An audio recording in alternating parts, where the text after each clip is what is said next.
नमस्कार दोस्तों, स्वागत है आप सबका एक प्यारी सी कहानी के साथ। तो चलिए कहानी शुरू करते हैं। राजा हर सूरज की पहली किरण के साथ अपने रथ पर भोजन सामग्री लेकर निकलते हैं।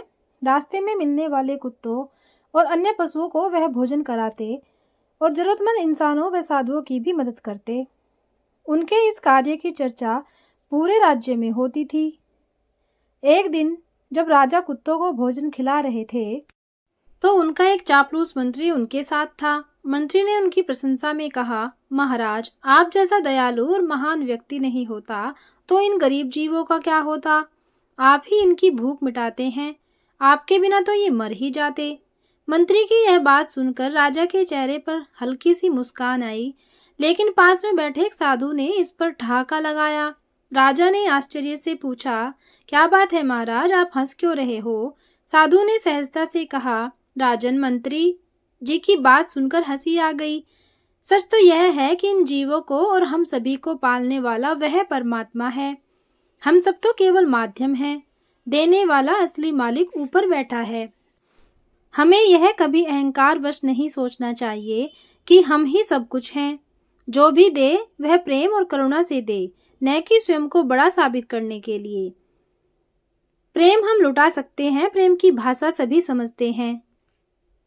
उन्हें लगा कि साधु उनकी निस्वार्थ सेवा पर प्रश्न उठा रहे हैं। साधु की हंसी और उनके शब्द अहंकार वश नहीं, प्रेम वश बांटना चाहिए, राजा के मन में घर कर गए। राजा ने मन ही मन ठान लिया कि वे यह सिद्ध करेंगे कि उनके न देने से इन पशुओं और जरूरतमंदों का क्या हाल होता है। अगले दिन राजा ने भोजन सामग्री तो रथ में रखी, लेकिन किसी को कुछ नहीं दिया। रास्ते में कुत्ते उनके रथ के पीछे दौड़ते रहे, लेकिन राजा ने उनकी ओर ध्यान नहीं दिया। भूखे इंसान और साधु की ओर भी राजा ने ध्यान नहीं दिया। उन्होंने यह ठान लिया था कि बिना किसी को खिलाए वापस लौटेंगे, ताकि यह सिद्ध कर सकें कि उनके न देने से पशु और मनुष्य कैसे परेशान होते हैं। अगले दिन भी ऐसा ही हुआ। कुत्तों ने रथ का पीछा किया, लेकिन राजा ने मन को कठोर बनाए रखा। कुछ दिन बीतने के बाद राजा ने देखा कि कुत्ते अब कमजोर और थके हुए दिखने लगे थे। फिर एक दिन जब राजा रथ पर निकल रहे थे, उन्होंने देखा कि साधु उसी मार्ग पर बैठे हुए थे। राजा ने सोचा कि अब साधु से सामना किया जाए और उन्हें दिखाया जाए कि उनकी बात गलत है। राजा रथ को साधु के पास रुकवाकर बोले, देखो, मैंने कई दिनों से इन कुत्तों को कुछ भी नहीं खिलाया।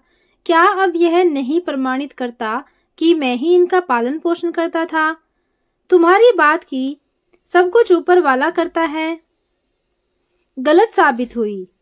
साधु मुस्कुराए और बोले, राजन, क्या आपने यह देखा है कि इन दिनों इन कुत्तों का पेट कैसे भरा। राजा बोला, यह तो आप ही देख सकते हैं कि यह कितने दुर्बल हो गए हैं। कुछ दिन और भरपेट भोजन न मिला तो इनकी मृत्यु तय है।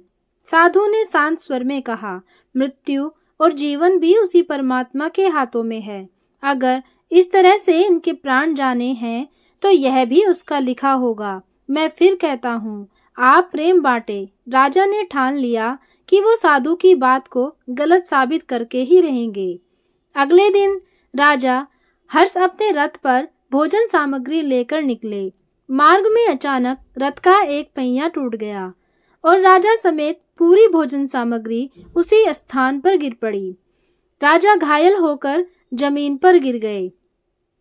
उनके पीछे पीछे चल रहे कुत्ते यह देखकर तुरंत राजा के पास आकर खड़े हो गए। कुत्तों ने भोजन को देखकर भी उसे छुआ नहीं। वे राजा के चारों ओर खड़े होकर उसकी चिंता में घबराए से लग रहे थे।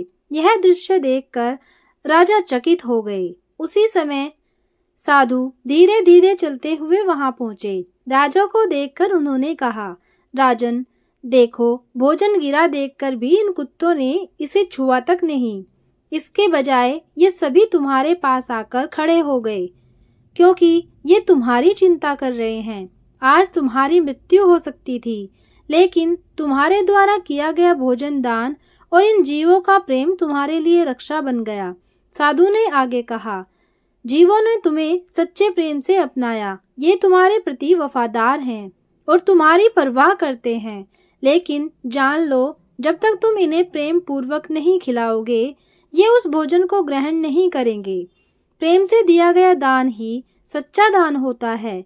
राजा को साधु की बात की गहराई से समझ आई। उन्हें यह एहसास हुआ कि उनके अहंकार ने उन्हें कर्म की पवित्रता को दूषित कर दिया था। उन्होंने साधु से क्षमा मांगी और प्रण लिया कि अब से वह हर किसी को प्रेम और करुणा के साथ सहायता करेंगे।